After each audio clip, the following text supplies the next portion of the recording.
Welcome to the Long-Term Investor. Today with me, I'm thrilled to have Nick Maggiulli, author of the wonderful blog of Dollars and Data, and here today to talk about his new book, The Wealth Ladder. Incredible stuff, Nick. Thanks so much for joining me here today. Thanks for having me on again, Peter. Appreciate it. Just let's start high level. I'm going to dive into the details, but just tell us high level how you came up with the concept, because you write a lot about data. You had another book earlier called Just Keep Buying. And I got to say, I was impressed that you had a second coming out. Really fantastic stuff. Just give us some of the inspiration.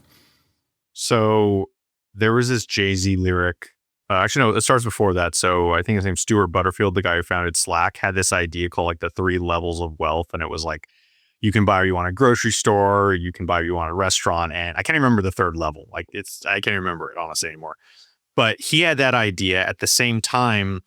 Jay-Z had this lyric where I'm not going to say the full lyric because he curses, but he just says like, what's 50 grand to someone like me? Can you please remind me?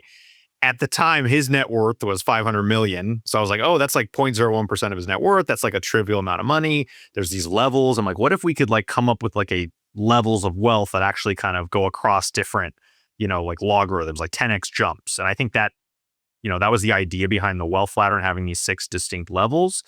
And I then realized, that this could apply outside of just spending. It can apply to income. It can apply to investments, et cetera. And the whole idea behind it is like, what financial strategy you follow will vary over time. And as you build wealth, you may want to change your strategy. You may want to, may have to use a different strategy depending on where you want to go. And that's kind of the big insight. Like, as I say in the introduction, like, just like a fitness coach would give different advice to a morbidly obese person versus like a well-trained athlete, I think we need to apply that same thinking to the financial world. And that's kind of the point of the wealth ladder, which is like, hey, once I know your net worth, or kind of like your net worth range, which is which wealth level you're in, then I can kind of give you more advice on what you could be considering to do next. And as somebody who creates content themselves, that seems like a really daunting task. And you're right, so much, you say this in the book, so much of the content out there is directed at the masses, but it really only applies to a specific group of people. And here you've kind of created a new lens through which people can think about personal finance decisions. I want to start with something that I just have a feeling is going to be in personal finance content for the next decade or two, and that's the 0.1% rule. Tell us what that is, because I really think anyone who writes a personal finance book is going to be referencing Nick Maggiulli's rule from here out. So the 0.01% rule, or you could think of it as the 1/10,000th rule, is just you take your net worth, you multiply by 0.01%, which is actually 0.0001, right? It's 1 basis point, or you could divide by 10,000 as well, the same thing. So take your net worth, divide by 10,000. That gives you an amount of money. And once again, that amount of money is what I consider a trivial amount to you. So whatever your net worth is, it applies to anybody. So for Jay-Z, if he used the 0.01% rule, at the time when he wrote that lyric, it would have been $50,000, right? For someone with $1 million, the 0.01% rule is $100, right? So it's a very small, that's 1/10,000th of your net worth. And the idea behind this is the amount of money you can spend without thinking about it. And the logic behind it is that your wealth is generating 0.01% per day. So if you do that over the course of a year, what 0.01%, you do that 365 days in a row, that's 3.7% a year, relatively conservative return. I don't think anyone's going to be like, that's too crazy, Nick. So I say conservatively, your wealth should be able to return about 3.7% on average every year. If that's true, it's throwing off this amount of money. You could consume that and still have the same wealth over time, all else equal. Of course, your income matters and how you spend money and everything, but I'm just trying to help people with that marginal decision. Like, oh, do I buy the nicer eggs? Do I buy the nicer entree at a restaurant? Can I upgrade my seat, on an airplane? Like, these are all the questions, and that amount of that decision should be dependent on your net worth. And that's where it comes from. And so I have these 6 wealth levels, and we can get into the levels. Each level has a different thing. I should have let you lead with that. Why don't you walk us through the 6 wealth levels? Yeah. So once again, this is net worth. That's all your assets minus all your liabilities. So everything you own, such as, your car, your home, your stocks, include home equity, include all that stuff on the asset side. Subtract out all your liabilities. So your mortgage, student loans, credit card debt, etc. You're going to have a number. Hopefully it's a positive number. Hopefully it's a large positive number, right? And once you have that number, it's going to put you on somewhere on the wealth ladder. Level 1 is less than $10,000 in net worth. Level 2 is $10,000 to $100,000 in net worth. Level 3 is $100,000 to $1 million in net worth. Level 4 is $1 to $10 million in net worth. Level 5 is $10 million to $100 million in net worth. And level 6 is over $100 million. And the idea is, if you just memorize one of the levels, I say just memorize level 3, that's 100,000 to $1 million. You can figure out all the rest by multiplying or dividing by 10. So if you remember level 3 is 100,000 to $1 million, which is, by the way, I in the data that looks like that's like the middle class in the United States. About 40% of US households are in that level. So 100,000 to $1 million total net worth. 20% are in level 1, 20% are in level 2. Around 18% are in level 4. That's 1 to 10 million. And then the last 2% is, that's the wide tail. That's like level 5, 10 to 100. And then, there's like 10,000 households that have over $100 million in net worth. It's a very, very rare place to get to. So that once you have that, that's just the idea for the levels. And then on terms of the spending with the 0.01% rule, I say, hey, if you're in level 2, that's grocery freedom. You can start to spend more at the grocery store. By the time you get to the end of level 2, you don't have to worry about what you buy at the grocery store, right? By the time you're at level 3, which is 100,000, the beginning of level 3, by the end of level 3, you have restaurant freedom. So level 2 is grocery freedom. Level 3 is restaurant freedom. Level 4 is what I call travel freedom, etc. And you can kind of go from there.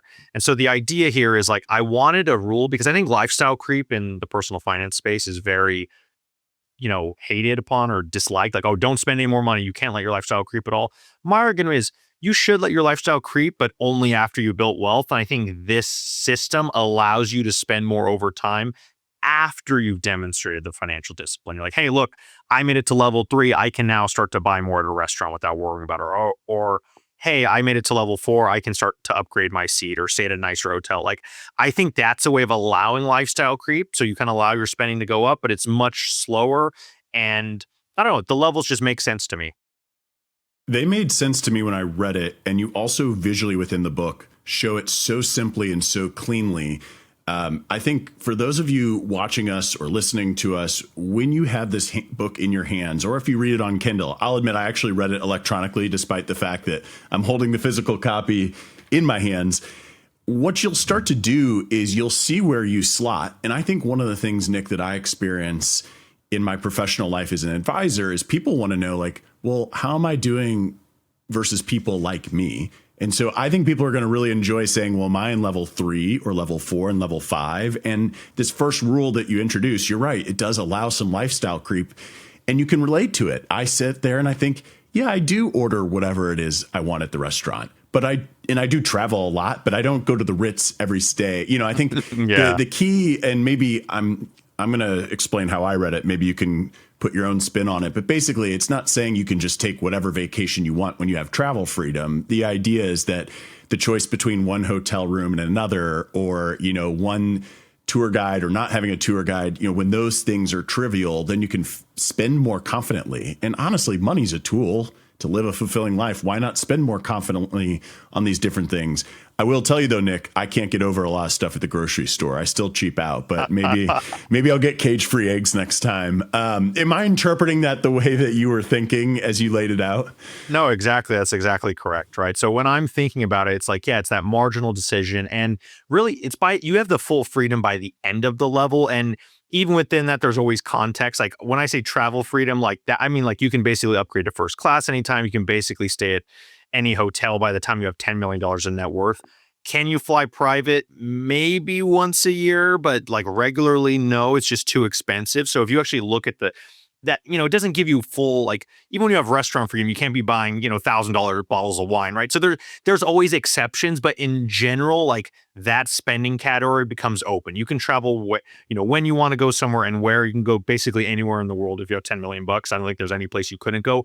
Could you go private? Probably not, right? Could you do certain other things? Probably not. But for the most part, you're going to have that freedom. So that's kind of the thinking. It's not trying to be perfect. It's just trying to get people to think about this differently. And you're right. And you brought up a good point. Like not everyone's going to feel the same, that these categories work with them as well. For you, you're like, no, I still cheap out of the grocery store. I don't care. It's not about the money. There's got to be a behavioral thing or a reason or a quality thing. For all you know, it's every person has different feelings about things. You're like, that's you feel like you're getting ripped off and you're not going to spend that. That's for you. That's for you to figure out. Well, and it's important to note that you mentioned this is liquid net worth. So typically when you're thinking about this rule, for those of you listening, for those of you watching, you might want to back your house out of your liquid net worth. And maybe if you're still in your prime working years, you might even back out your retirement accounts. I guess that's a little bit of a toss up. How do you think about that? And then also let me kind of tack on something. How would you think about this rule specifically for retirees? Because their liquid net worth is their retirement accounts and their bank accounts at that point. Any thoughts around that? Yeah. So in general, when I say your wealth level, I say use your total net worth. And that's what I've used throughout the book. But you're right. When we're talking about spending, you do got to kind of think about liquid net worth, because you can't eat your home equity in the traditional sense. Yes, you can get a HELOC, you can borrow. There's a lot of stuff you can do to get access to it, but it's not the same as having that liquid. And so you're right. You're like, oh, I have $1.1 million, but if $500,000 of that's in a retirement account and 400,000 is in home equity, you're not going to feel like you have that much travel freedom, with, whatever, $200,000, right? So I do think that matters as well. And I kind of get into the nuances there, but you're right. And then for retirees, like, it really depends on your situation. That's where I think income matters more, because for someone who's working, okay, I have income, I'm spending some amount, and then how much is my wealth throwing off is a second question. But if I guess I would include all the retirement assets in, liquid net worth, because it is still generating income. They are using that. So I think it is liquid once by the time you reach retirement. But before then, you might want to, discount it a little bit. Well, I wrote down a quote when I was reading the book. It says, having wealth signals financial discipline. And I'll tell you, a lot of retirees who have a substantial amount of wealth, it is very difficult to get them to spend their money. And I promise you, the 0.1% rule is going to become a natural part of conversation. Let me shift a little bit, though, to talk about the 1% rule, because your writing in general, and certainly in this book, throughout your career, you've made a pretty strong case that people should be focusing on earning more than just saving or budgeting. So why do you think that message is underrepresented in personal finance? And then maybe you can transition and talk a little bit about the 1% rule, not to be confused with the 0.1% rule. Yeah, I think people have kind of demonized spending a lot because it's an easy target, and also because we probably all know someone that spends too much. I think it's very easy to think of like, an anecdote. Oh yeah, I know that person. They spend crazy. Like, that's why they're not wealthy, right?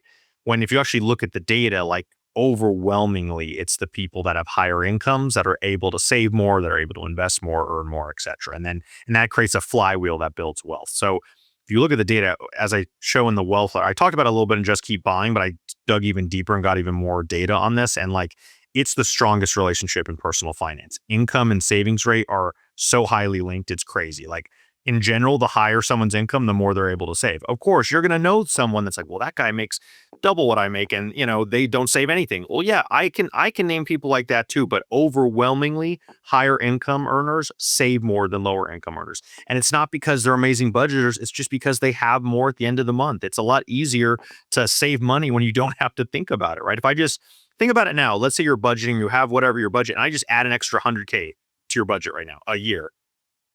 That's, if all else equal, you would just save all of that, right? Like, it's not going to be like, oh my gosh, okay, I'm now going to spend all 100K. No, you'll probably spend some of it, which is natural, but you're not going to spend all of it. You're probably going to find it difficult even to spend all of that, unless you know, like, oh, I already know what I would spend it on, right? So it's a lot of the personality decisions and things that go into that.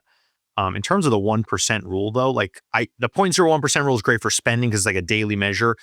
In terms of the 1% rule, I just wanted to say, hey, 0.01% wasn't enough on the income side. It's enough on spending, but on income, like, when you're evaluating an income opportunity, I say, if it's not going to move your net worth by 1% over some, time span, then you probably shouldn't even waste your time on it. Right. And I think, and it doesn't have to be exactly 1%. It could be a little bit less, a little bit more, whatever. But I think there's a lot of people, like, there's millionaires out there that drive across town to save like 2 cents on gas. And I'm like, what are you doing? Like, I don't get me wrong. You are saving money, but like, relative to other things you could be doing, it just doesn't make sense to me. And I think those are examples of like, if you use the 1% rule, you can basically say like, okay, if my net worth is $1 million, the question is this opportunity going to eventually produce $10,000 for me? If the answer is no, I probably shouldn't even get started on, or anything close to that. Obviously, the amount of time matters. If I said, hey, clap your hands, I'll pay you $100, everyone would do it, right? But my point is, in the real world with realistic income opportunities, you need to look, oh, is this raise worth it? Is this career opportunity worth it? Is this new client worth it, right? You're going to be evaluating things like this and like, wow, if this is not going to even move my net worth by 1%, why am I spending so much time, effort, energy, stress, etc. on such an endeavor? And so I just wanted to come up with something that kind of allows people to reevaluate their income decisions a little bit.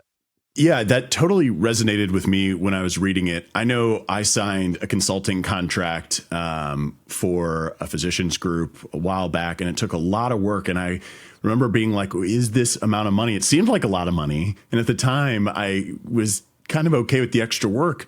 I think having this rule of thumb for knowing whatever your extra side hustle is or whatever you say yes to, because as you become more successful, a lot of what made you successful was saying yes. You need to learn to say no. The 1% rule gives you a really nice framework to do that. And I also, just a few weeks ago, remember meeting with a spinal surgeon who has young kids, and he's doing some consulting work on the side. And they were asking if the income was really worth it. And they had a specific use case for those dollars. I hadn't read your book yet at that point in time. Again, I think you've touched on a lot of things that people are going to really it's going to resonate with a lot of people. I've already mentioned the data. I'm just going to read off some of the things that I found really interesting. So when you're reading the book, you'll see some percentages of wealth that different things make up. So if we're looking at levels 1 through 6, like what percentage of the net worth is cash? What percent is cars? What percent is homes, retirement accounts, business interests, real estate?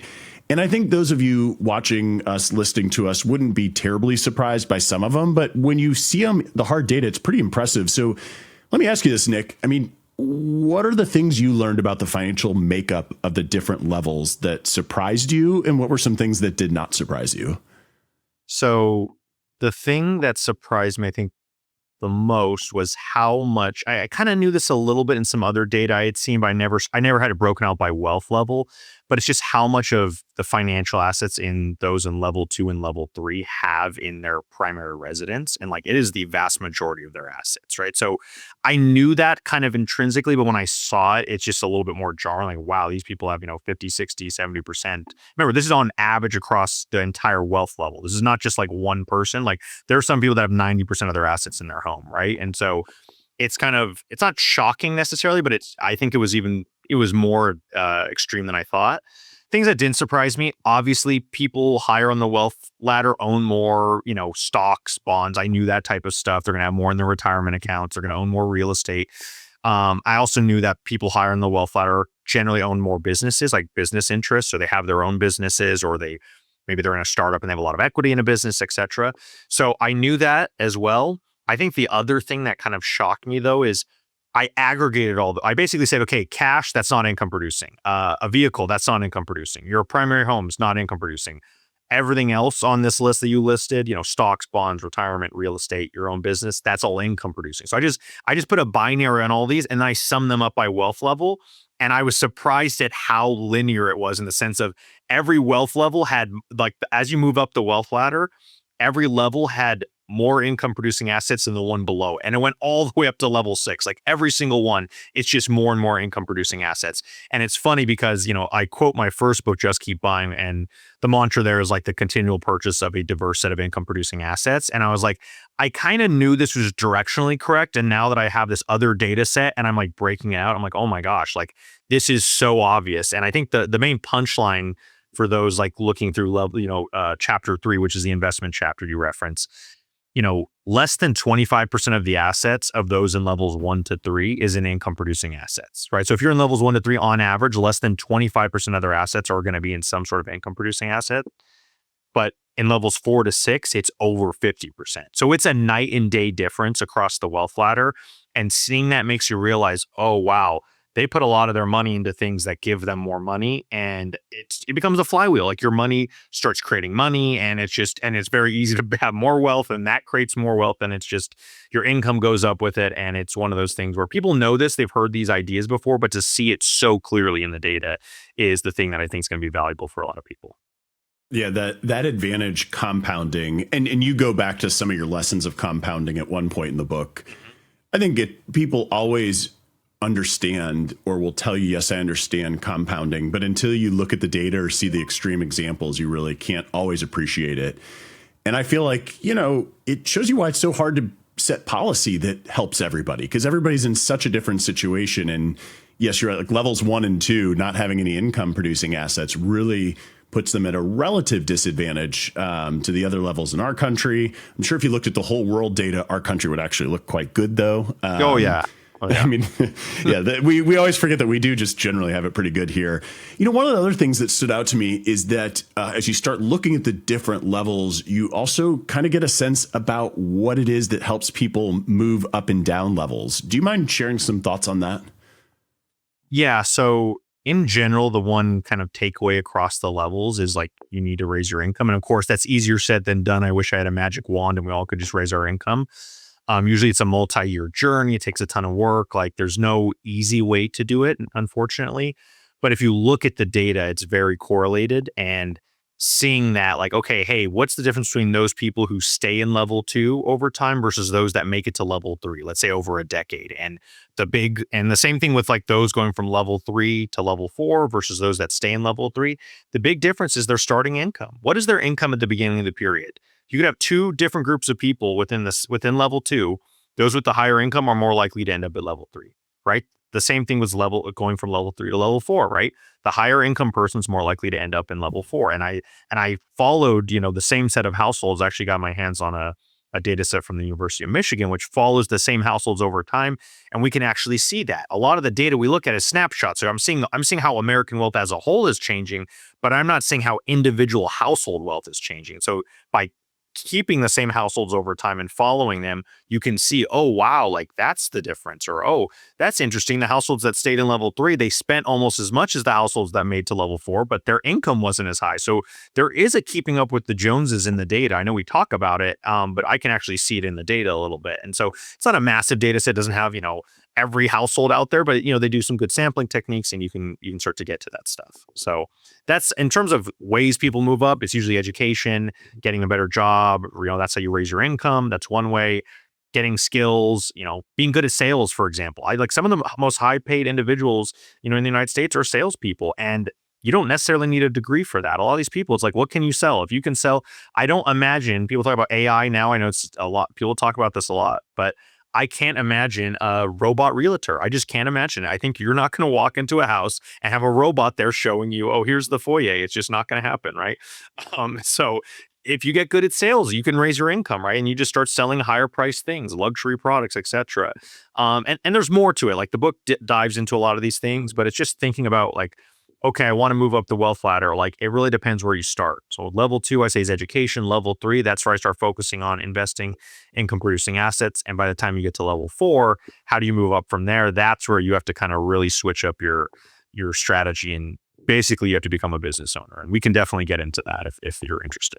So, well, there's a line I loved. I mean, I think it's the subtitle of a chapter, but you said, what got you here won't get you there. I absolutely love that. And I'll footnote it and what did they used to call them? Spark notes, cliff notes. Yeah, I'll give the cliff note version of just saying like, start a business, be an entrepreneur, take some risks. That's where the atypical wealth comes from. Part of the reason I jump a little bit over that is that I felt like it was nice that you incorporated stuff on spending. And you mentioned that spending money well can be just as hard as earning or investing it. So could you share some practical examples of what good spending decisions might look like near the top of the ladder, the top half of the ladder, let's say, or, your ideal clients, my ideal clients at Ritholtz Wealth and PlanCorp? Yeah. So I think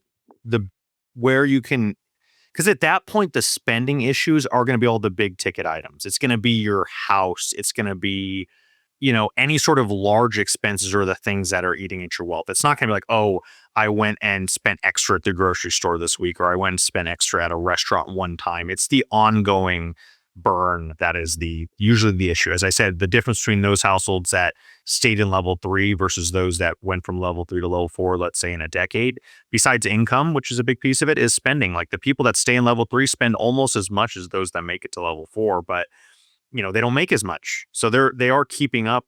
And that's why I say, level 3 is middle class, level 4 is upper middle class. Obviously depends on where you live. But, when you start defining things in that way, you can start to understand how they're these two levels have very similar lifestyles in a lot of ways. They're on the same plane. They're probably shopping at similar stores.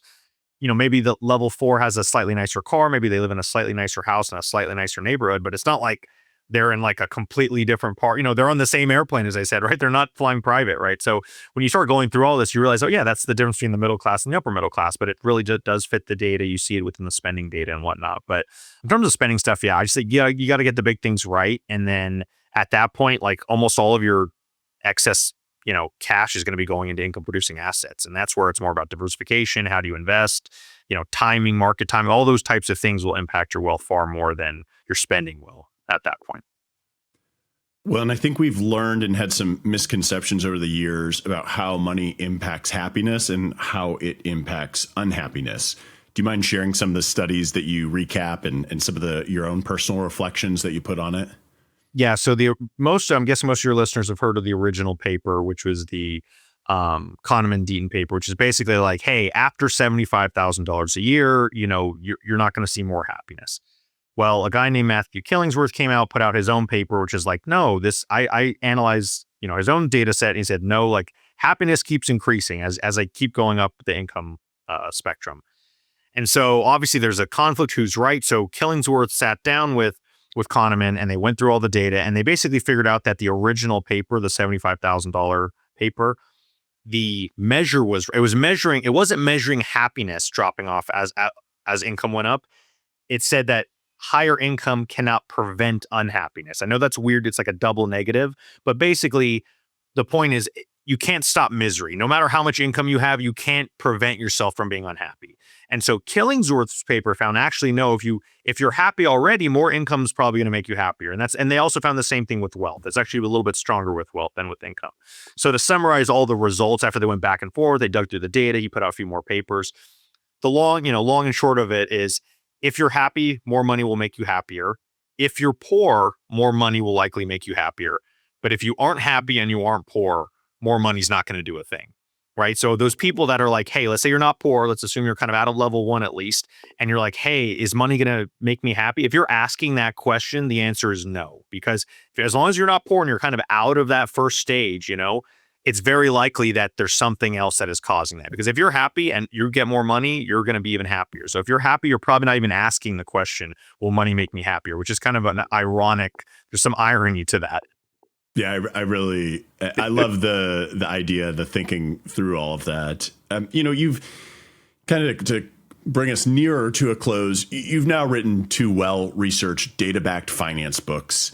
I guess my first question behind that is like, what did you learn in writing The Wealth Ladder that you didn't necessarily know, or maybe even haven't fully appreciated when you wrote Just Keep Buying? Yeah, there were 2 things.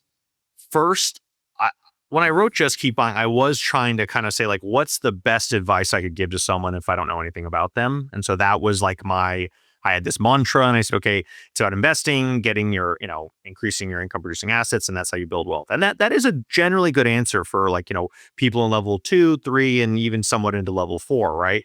But then I realized there were certain people that are like, well, if I want to get super rich, this isn't going to work. And I was like, yeah, that's correct. Like buying the S&P 500 is just not going to get you to level 5. Right. And then there were certain people also who, look, Nick, I'm in debt. I can't even think about investments. I can't even think about a taxable brokerage account. You're throwing all these words at me. This is not even in my purview. And so I was like, hey, I'm being a little too narrowly focused, and with the wealth ladder, I had to zoom out. So there's a lot more to it. And so I said, hey, your strategy needs to change over time. That's the big idea that came from this. And the other thing was, I talked about this in Just Keep Buying about the importance of, raising your income and how income's correlated with savings rate, et cetera.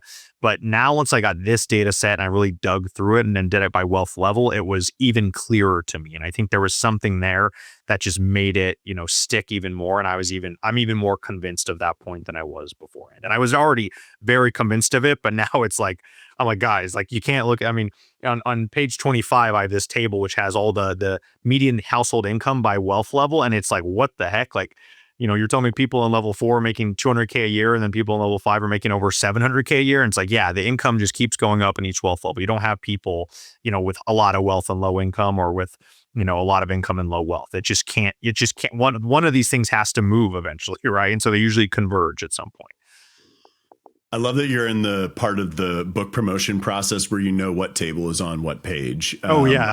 Okay. I remember what that was like. And so I know where you're at. And so let me close out with kind of another writing centric question for those who are fans of your work. I mean, your background is in data science, but your writing really does feel deeply human. How do you strike that balance between those hard numbers and the softer side of money?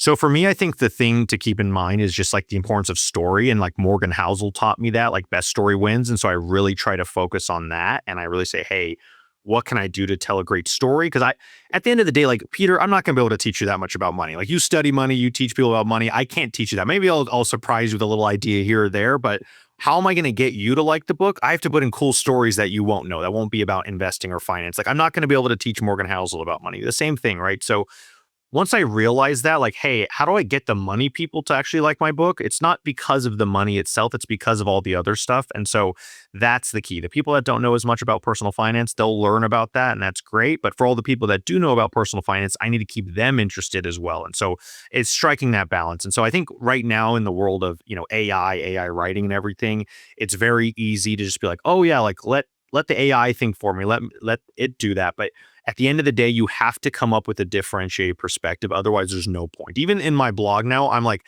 if I'm writing a blog post that's just informational, it's a waste of time, because I know someone is just going to use a chat bot or something to ask a question, and it's going to give probably 80% as good of an answer as I would give, right?